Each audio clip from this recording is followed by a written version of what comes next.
अभंग भजनाच्या शेवटी म्हणण्याचा प्रघात, म्हणून ज्यांना भजन लवकर आटपावं असं वाटत असतं त्यांचं या अभंगाकडे विशेष लक्ष असतं. कारण हा अभंग म्हटला का भजन संपुष्टात आलं असं म्हणायला हरकत नाही. कारण हा अभंग मागणीच्या स्वरूपाचा आहे. म्हणून भजनाच्या शेवटी म्हणतात बघ, मागणी कधी संभवते ती दोन वेळेला.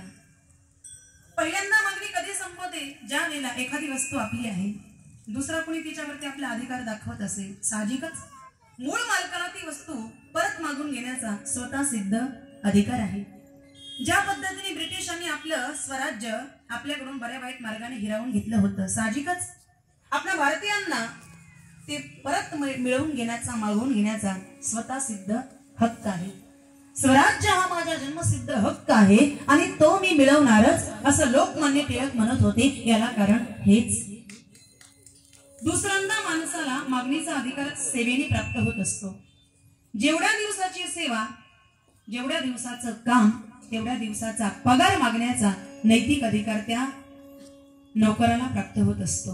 म्हणजे सेवेनंतर मेवा मागणं हे योग्य आहे. पण काही काय माणसं सेवेचा पत्ता आणि मोठ्या खुर्चीची अपेक्षा करतात. मिळेल का? सेवा न करता मेवा मागणाऱ्यांना जगद्गुरु तुकोबाई अत्यंत परखड आणि स्पष्टपणे सांगतात, न करिता सेवा मागे जो मुशारा, तया पजित खोरा लाज नाही. सेवा न करता मेवा मागणं चुकीचं आहे, पण सेवा झाली की मागणीचा अधिकार आलाच म्हणून समजा. विठ्ठल विठ्ठल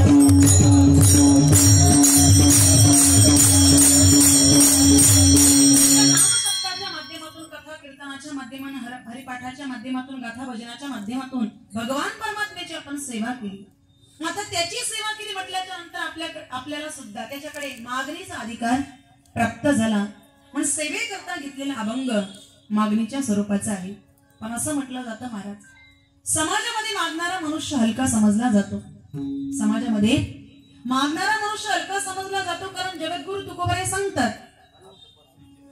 भिक्षा पात्र उलंबने जळो जिने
जो कुणाकडे काही मागतो, महाराज म्हणतात स्वतः भगवान नारायण परमात्मा सुद्धा त्याची उपेक्षा करतात. मग समाजामध्ये मागणारा मनुष्य हलका समजला जातो, पण जो सेवा करतो त्याच्याकडे मागणीचा अधिकार येतो. मग आपण या नामसप्ताहाच्या माध्यमातून, कथा कीर्तनाच्या माध्यमातून भगवंताची सेवा केली पाहिजे. धर्ममंडपामध्ये उपस्थित झाला तर अंतःकरणातील प्रसन्नता जरा असं आपल्या चेहऱ्यावरती झळकू द्या. नाहीतर काही काहींचे चेहरे बघितल्याच्या नंतर असं वाटतं आत्ताच एखाद्याला वाटा लावून आले का, पण आपले चेहरे अगदी प्रसन्न टवटवीत आहे. आत्ता जशी स्माईल दिली 12 वाजेपर्यंत कमी होता कामा. टेन्शन काही घेऊ मी, काही 12 वाजवणार. रिलॅक्स बसा, भगवंताचं भजन करा. एकच विनंती करेल, ज्या ज्या वेळेला भगवंताचं भजन केलं जाईल, नामचिंतन केलं जाईल, हाताने टाळी, मुखाने भगवंताचं नामचिंतन करा. लागोनी या पाया विनवी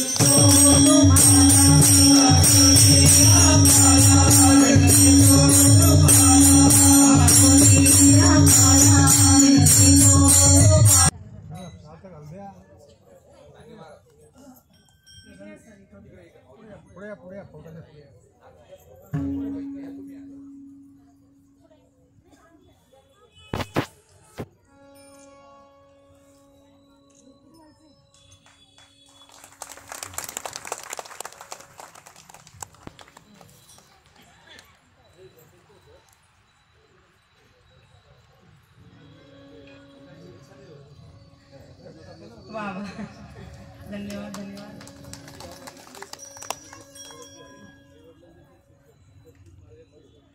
वा वा वा वा.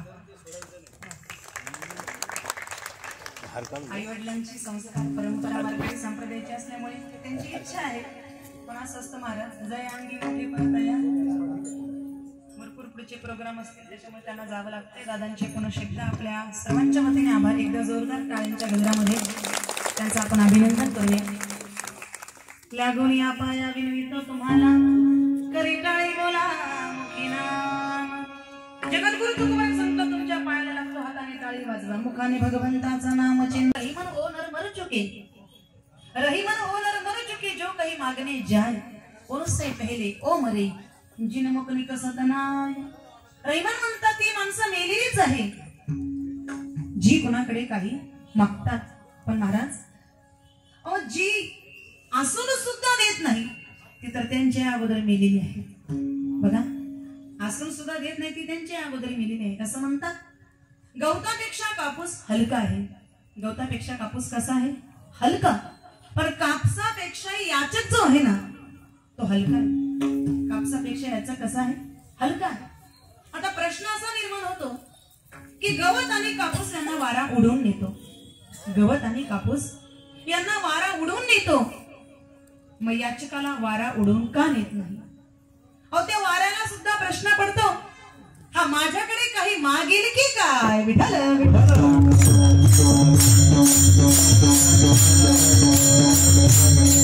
कोणाकडे काही मागत नाही तोच देवाला सुद्धा आवडतो. काही न मागे कोणासी तोची आवडे देवासी. जो कुणाकडे काही मागत नाही तोच देवाला सुद्धा आवडतो. आणि जगद्गुरु श्री संत तुकोबाराय तर सांगतात, अहो आमच्या तर वडिलांची परंपरा आहे, काही मागणे अमानुची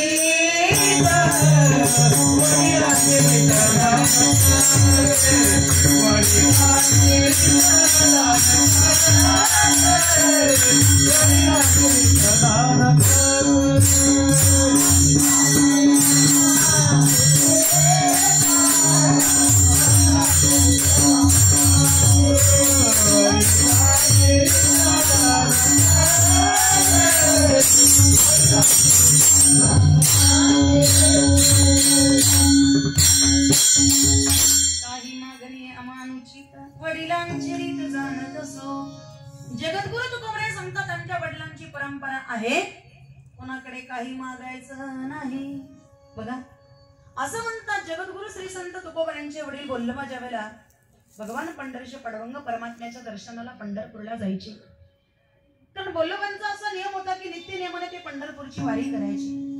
पण ज्या वेळेला ते पंढरपूरला पांडुरंगाच्या दर्शनाला जायचे, महाराज असं म्हणतात की बोल्लबा ज्या वेळेला पांडुरंगाच्या दर्शनाला जायचे त्यांची मान अशी झुकलेली असायची ऋणाच्या ओझ्याने.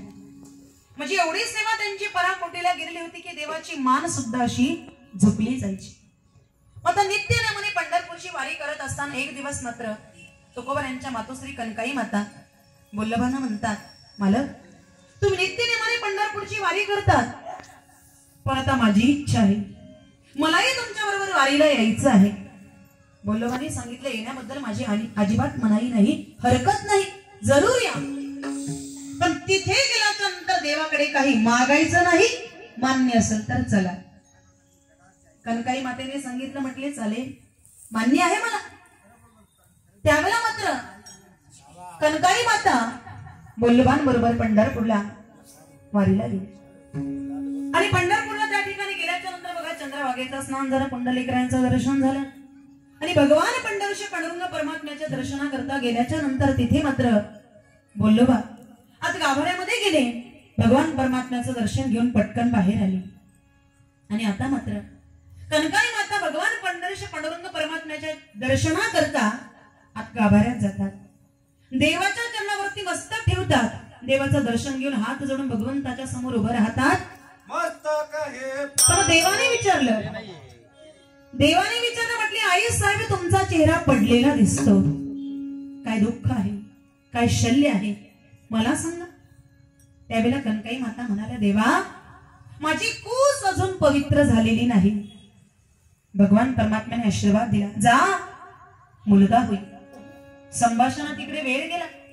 बोल्लव मात्र इकडे वरांड्यामध्ये थांबलेले होते. कान धरून उडी, लोटांगण, गरुड खांबास आलिंगन सगळे विधी आटोपले आणि कनकाई माता हसत हसत मुखानेच बाहेर आली. पण आल्याबरोबर लगेच मात्र बोल्लवाने विचारलं, म्हटले एवढा वेळ का लागला? देवाकडे काही मागितलं का? म्हटले छे छे, मी आपल्या आज्ञा कशी म्हणेल अहो. पण देव स्वतःहूनच विचारायला लागले. म्हटल्याच्या नंतर मी काय मुकी आहे? मग मीही माझं शल्य, मीही माझं दुःख देवाला सांगितलं आणि देवाने मला आशीर्वाद दिला. जा मुलगा होई. बोल्लवाने सांगितलं आता परत जा आणि देवाला सांग असा पुत्र दे, ऐसा पुत्र दे गा देवा.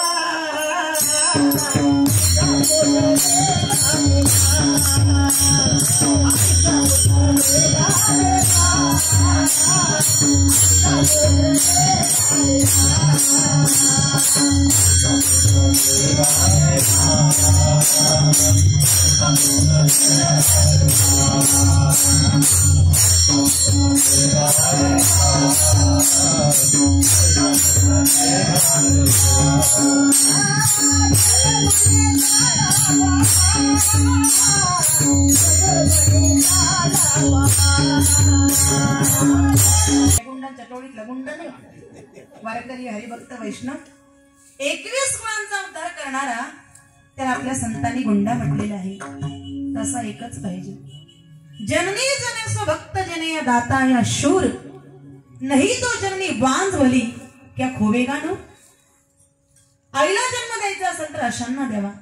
प्रल्हादासारखा भक्त, कर्णासारखा दाता आणि छत्रपती शिवाजी महाराजांसारखा शूर नाही पेक्षा ती माता बांध राहिली तरी चालेल का? कोंबडीला एकाच वेळेला 20-25 होतात. कबीरदास महाराज सांगतात, मुर्गी के पुत आगे पीछे था, कोई चिल्ली ले गई कोई बिल्ली ले गई हो गई बाटा बाट. कोंबडीला एकाच वेळेला 20-25 होतात. 10-12 मागे 10-12 पुढे चालले रस्त्याने कॉक कॉक करत. काय होतं त्यांचं? काहीला कुत्रेच मारतात, काहीला मांजरच मारते, काहीला बोक्याच मारतो आणि उरले सुरलेली ती साहेबडे सुबडे येतात सुटा बुटातली दिली त्यांना पार्टी सपाट. असा एकच पाहिजे महाराज. असा पुत्र पाहिजे जो 21 कुळांचा उद्धार करणारा वारकरी हरिभक्त वैष्णव म्हणून जगद्गुरु तुकोबरे त्यांच्या पोटात आले. वडील या शब्दाचा अर्थ संत पण होतो. हेथ वडील जे जे करीती. देणाऱ्याची पात्रता हवी महाराज. का? देव उदार आहेत. देव उदार आहेत आणि भक्ताची प्रत्येक इच्छा तो पूर्ण करणार आहे. पण आता आपल्याला जर देवाकडे मागायचं तर ज्याच्याकडे मागायचं त्याच्यावरती आपलं ऋण हवं. आता संतांचं भक्तांचं देवावरती अनेक जन्माचं ऋण आहे ना, म्हणून त्यांना भगवान परमात्म्याकडे मागण्याचा अधिकार. त्या पद्धतीने जगद्गुरु श्री संत तुकोबर यांची निस्सीम सेवा भक्ती यामुळे देवावरती आम्हापासून ऋण झालं असं म्हणतात. तुकोबरे ज्यावेळेला पंढरपूरला पांडुरंग परमात्म्याच्या दर्शनाला जायची देवाची मान अशी झुकलेली असायची ऋणाच्या ओझ्याने. पण आता मात्र भगवान पंढरीश पांडुरंग परमात्म्याच्या दर्शनाला तुकोबरांनी पंढरपूरला गेल्याच्या नंतर भगवान परमात्म्याच्या चरणावरती मस्तक ठेवावं, हात जोडून देवाच्या समोर उभं राहावं आणि ती सावळी मूर्ती आपल्या डोळ्यांनी बघावी. ती सावळी मूर्ती आपल्या डोळ्यांनी बघता बघता तुकोबरांच्या नेत्रांमधून अश्रुधारा व्हाव्या. का? त्यांना आस लागलेली असायची भगवान परमात्म्याच्या भेटीची. भेटी लागे जीवा, भेटी लागे जीवा.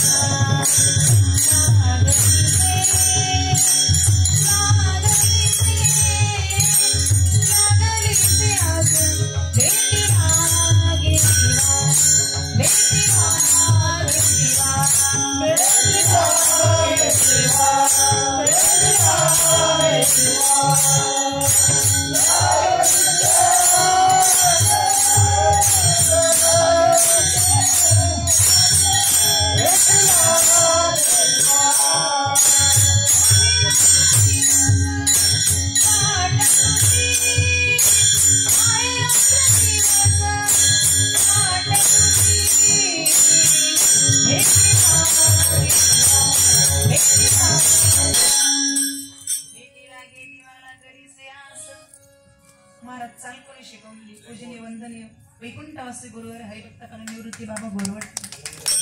भीती लागे जीवाला गणिसे आस पाहे रात्रंदिवस वाट तुझी देवाच्या समोर हात जोडून उभं राहावं ती सावळी मूर्ती आपल्या डोळ्यांनी बघावी बघता बघता तुकोबऱ्यांच्या नेत्रांमधून अश्रुधारा वाहाव्या आणि अशी अवस्था तुकोबऱ्यांची झाल्याच्या नंतर भगवान परमात्म्याने तुकोबऱ्यांच्या जवळ यावं आणि महाराजांना आपल्या जवळ घ्यावं आणि म्हणावं तुकोबा ओ तुमची सेवा आता पराकोटीला गेली तिचं आमच्यावरती महापाशा पद्धतीचं ऋण झालेलं आहे तुका म्हणे देवा ऋणी करुणी ठेवू सेवा देवाला ऋणामध्ये ठेवणारे संत आहेत नाही मग महाराज अहो तुम्ही माझ्याकडे काहीतरी मागा तुकोबऱ्यांनी मागण्याकरता नकार दिला देवाने सांगावं तुमच्याकरता नाही माझ्याकडे काहीतरी माझ्याकरता काहीतरी मागा का मुद्दल तर आम्ही परत देऊ शकतच नाही पण व्याज तरी देऊन डोक्यावरचं ओझं खांद्यावर आणावं अशी आमची इच्छा आहे देवाने तुकोबऱ्यांना म्हणावं का हो मी तुम्हा भक्तांचा देव ना मग एखाद्या वेळेला नको का तुम्ही माझं ऐकायला स्पष्ट सांगायचं श्री पंढरीरायाने वजन आणलं तुकोबऱ्यांचा नाईलाज झाला का देवाचे शब्द फुकट जाऊ नये आणि आपल्या माय बापांचा अनादर होऊ नये म्हणून तुकोबऱ्यांना मागणं भाग पडलं तुकोबऱ्यांनी मात्र भगवान परमात्म्याला म्हणावं देवा तुम्हाला द्यायचंच आहे ना मनसी काही माग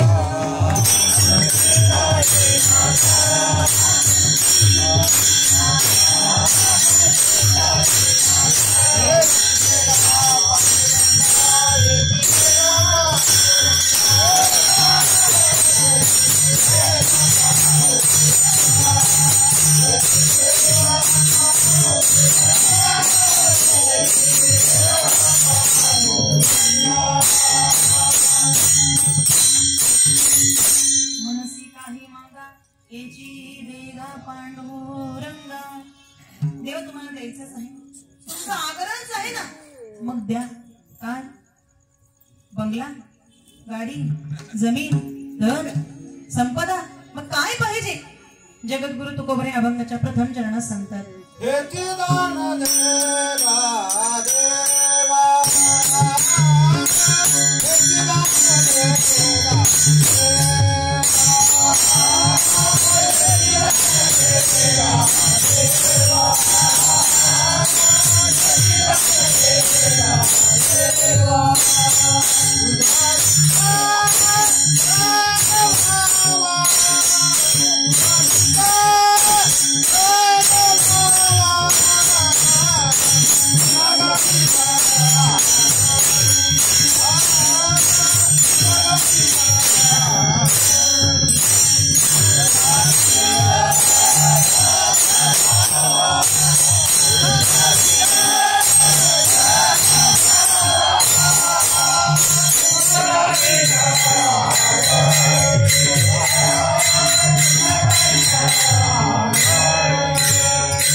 द्यायचं आहे ना मग हेच दान तुम्ही मला द्या का हेची दान देगा देवा जगद्गुरु तुकोबरे या ठिकाणी हेची या नित्यात्मक शब्दाचा वापर करतात हेच दुसरं काही दिलं तरी देव मी घेणार नाही का देवाचा वाटेला लावण्याचा स्वभाव तुकोबऱ्यांच्या नित्य परिचयाचा असल्या कारणामुळे महाराज इतकं निक्षून सांगतात की हेची दान देगा देवा देवा तुम्हाला हेच दान दे देवाचा वाटेला लावण्याचा स्वभाव म्हणजे कसा जसं एखादी संसारिक बाई आहे तिला 4-5 मुलं असतील आणि जर ती नित्याच्या कामामध्ये तिच्या जर व्यत्यय आणत असतील तर ती आई काय करते एकाला चेंडू देते ते आपटीत निघून जातं दुसऱ्याला बाहुली देते तिच्या नादी लावतं तिसऱ्याला चिमणी देते तिच्या नादी लावतं पण एखादा मुलगा त्याच्यामध्ये असं असतं महाराज एक सारखं रडत त्या आईच्या मागे धावत असतं का तुकोबऱ्यांनी देवाच्या बाबतीमध्ये हेच सांगितलेलं आहे भगवान परमात्म्याने काय केलं ध्रुवासारख्या एखाद्या मागण्याला आढळपद प्राप्त करून दिलं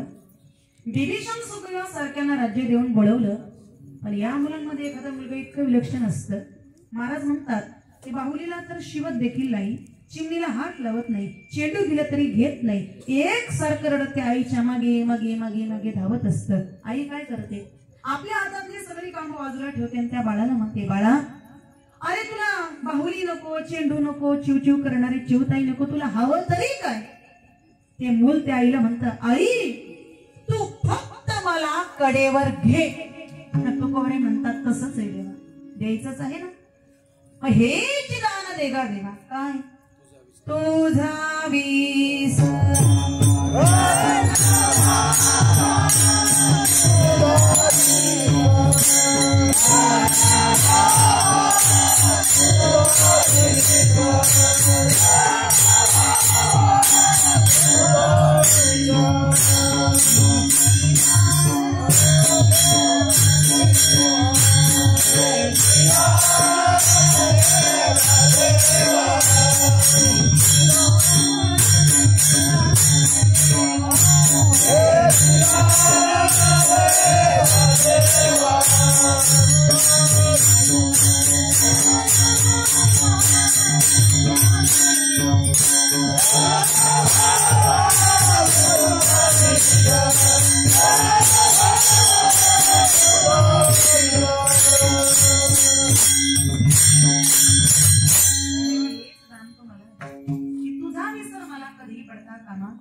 देवाला विसरलात, देवाच्या नामाला विसरलात तर त्याच्यामध्ये आपलीच फजिती आहे, आपलीच हानी आहे.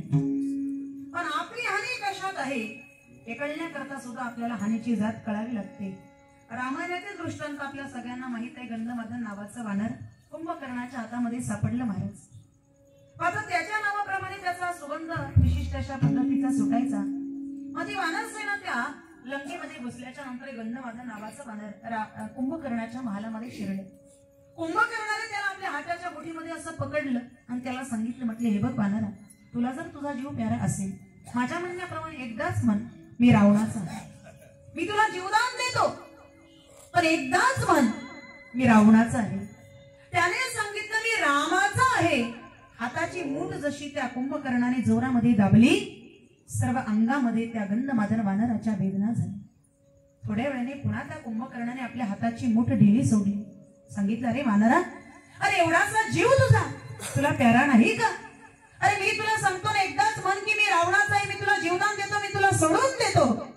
त्याने सांगितलं मी रामाचा आहे. क्रोध अनावर झाला महाराज कुंभकर्णाचा. त्याने आपल्या हाताची मूठ जोरात दाबली.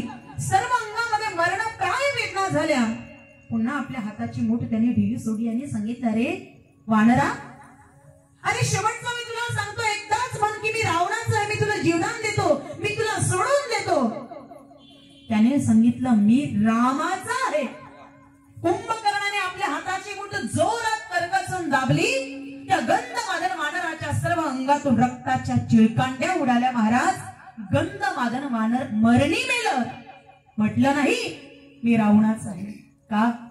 त्याला माहित होतं रावणाचं म्हणण्यामध्ये आपली हानी आहे आणि रामाचं म्हणण्यामध्ये आपलं हित आहे. तात्पर्य हानीची जात कळावी लागते. विठ्ठल विठ्ठल.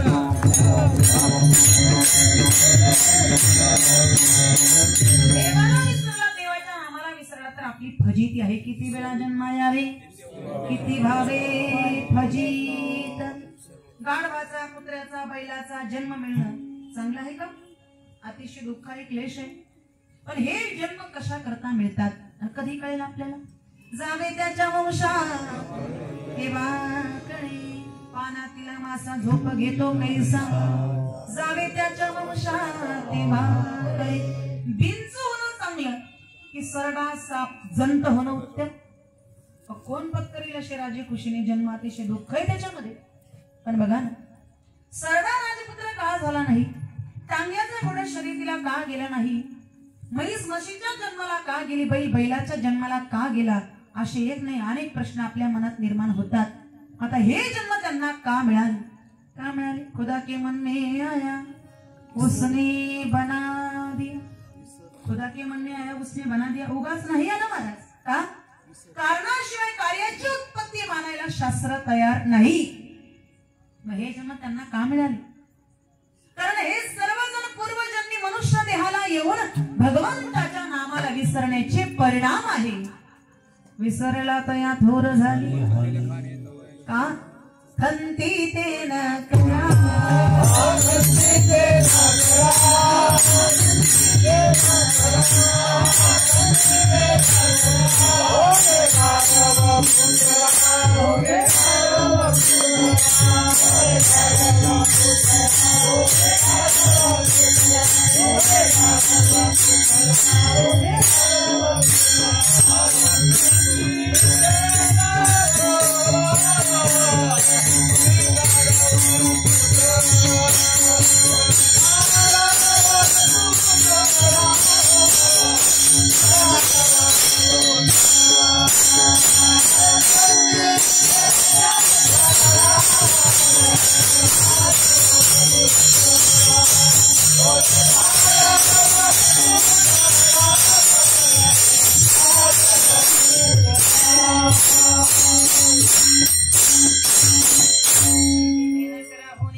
असेल तर भगवान परमात्म्याचं नामचिंतन करणं महत्वाचं आहे. तुकोबरे संत देवा हेच दान तुम्हाला दे तुझा विसरण व्हावा.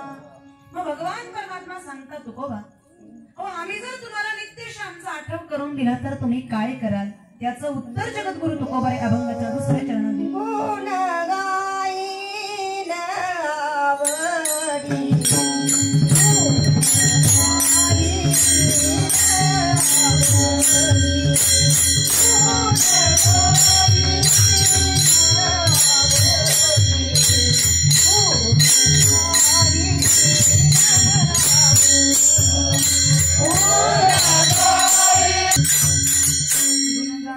आवडी हेची माझी सर्व जोडी. तुकोबा देवाला सांगता देवा नित्य श्याम जर तुम्ही तुमचा आठव करून दिला तर आम्ही काय करू. गुण गाईन आवडी हेची माझी सर्व जोडी. आम्ही आवडीने देवा तुमचे गुण वादन करू कारण भगवान परमात्मा सर्वगुण संपन्न असा आहे. महाविष्णू माऊली ज्ञानोबरे वर्णन करतात एका यशश्री औदार्य ज्ञान वैराग्य ऐश्वर्य हे साही गुणवर्य वसती जेठ. यश श्री औदार्य ज्ञान वैराग्य ऐश्वर्य हे सहाही गुण भगवंताच्या खेरीज इतरत्र कुणाच्याही ठिकाणी पूर्णत्वाने वास्तव्य करत नाही. मग तो परमात्मा सर्व गुण संपन्न असा आहे ना. स्वगत सचिदानंद मिळवणी शुद्ध सत्वगुणे विनदी रे. षडगुण गोंडे रत्न जडित तुझ श्याम सुंदरा शोभली रे. कान्होबा तुझी गोंगडी चांगली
यापैकी काहीतरी मला. महाराज म्हणतात देवा खरं सांग मोक्षा मागरी कामरी दासी होय सांगवायसी तुका म्हणे. देवा मोक्ष मुक्ती जी आहे ना ती दासी म्हणून आमच्या घरी काम करते. कारण सतत नामस्मरण करणाऱ्याच्या जवळ चारही मुक्ती वास करतात असं अनेक ग्रंथांमध्ये वर्णन आलेलं आहे. तुका म्हणे नामा पाशी चारी मोक्ष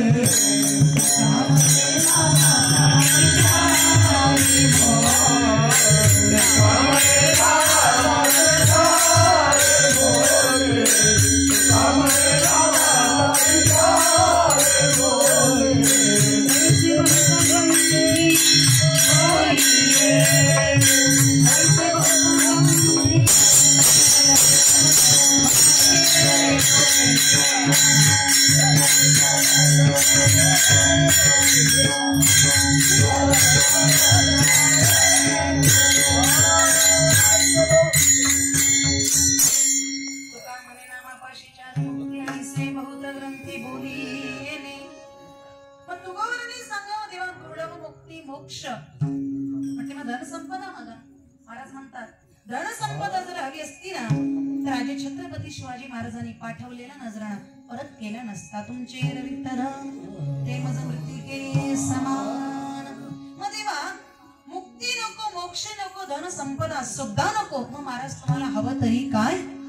महाराज अभंगाच्या तिसऱ्या चरणात सांगतात मुक्ती धन संपदा न लगे मुक्ती धन संपदा.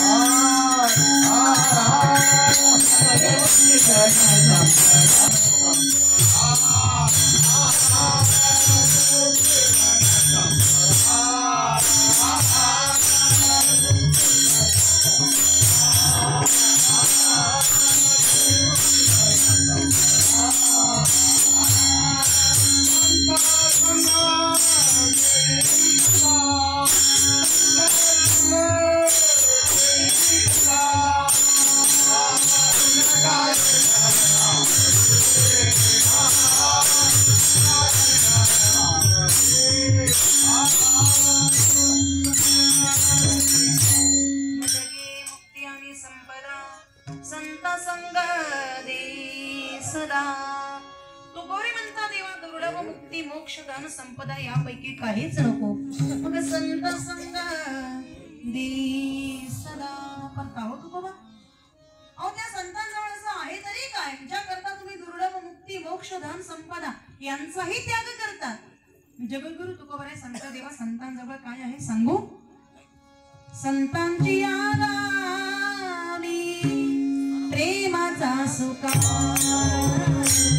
संतांची यादानी प्रेमाचा सुकार, संतांची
सुखाचा कधी नाश होत नाही.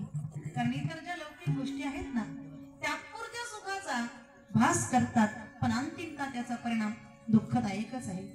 पण संतांच्या जवळ निरतिशय असं सुख आहे, शाश्वत असं सुख आहे. म्हणून तुकोबारे म्हणतात देवा संत संग दे सदा.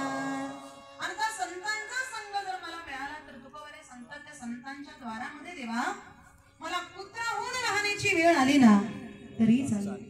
इतकी श्रद्धा इतका भाव तुकोबाराय संतांच्या विषयी प्रगट करतात. खऱ्या अर्थाने संतांच्या द्वारामध्ये पुत्र होऊन राहण्याची वेळ. संत समागम एखादी संत समागम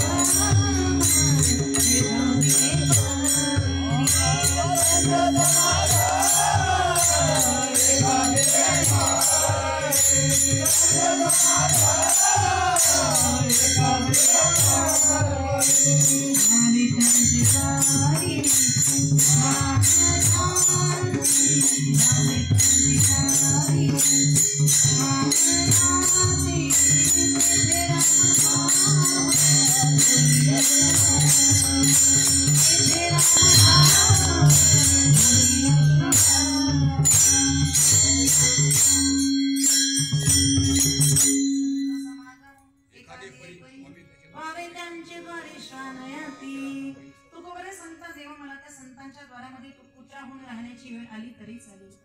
त्यांच्या द्वारामध्ये मी जर पुत्र झालो तर त्यांच्या ठिकाणी घडत असणार विशेष रूपाचं नामस्मरण माझ्या कानावरती पडेल. म्हणून देवा संतांचा संग माझ्या जीवनामध्ये सदा श्रवकाळ दे. कारण संतांच्या संगतीचा फायदा आपल्या जीवनामध्ये काय आहे. महाराज वाल्या कोळ्याला किती वेळ सतसंग घडला, क्षणभरा करता सतसंग घडला नारदांचा, पण संपूर्ण जीवन बदलून गेलं महाराज. अब एवढा पापी ब्रह्महत्यापाशी पातकी अपार वाल्मिका किंकर वंद्य केला. पातकांच्या राशी होत्या महाराज, ब्रह्महत्या राशी पातकी अपार. त्याला सुद्धा वंदने केलं त्रैलोक्यामध्ये का. क्षणभरा करता नारदांचा सतसंग त्यांच्या जीवनामध्ये प्राप्त झाला. पण परिणाम काय झाला. कोळीयाची कीर्ती वाढली ग.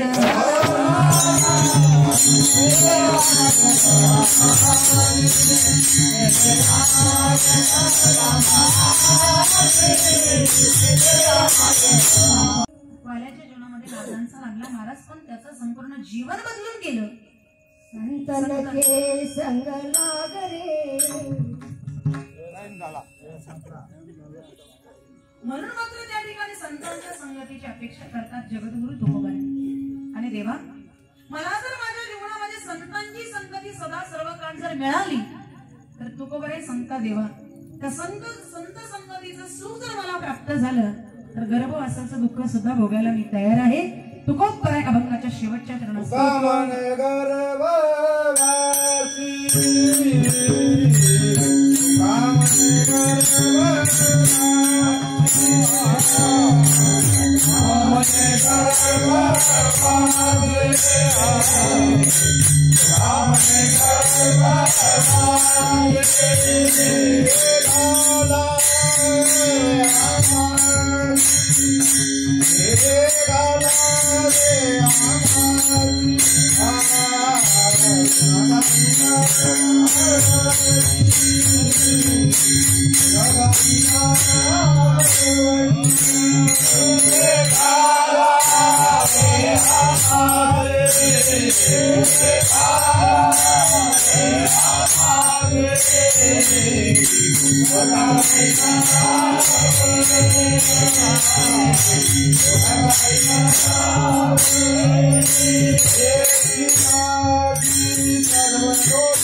कामन गर्भवासी सुखे घालावे आमासे गुण गाईना आवडी हेची माझी सर्व सोडी.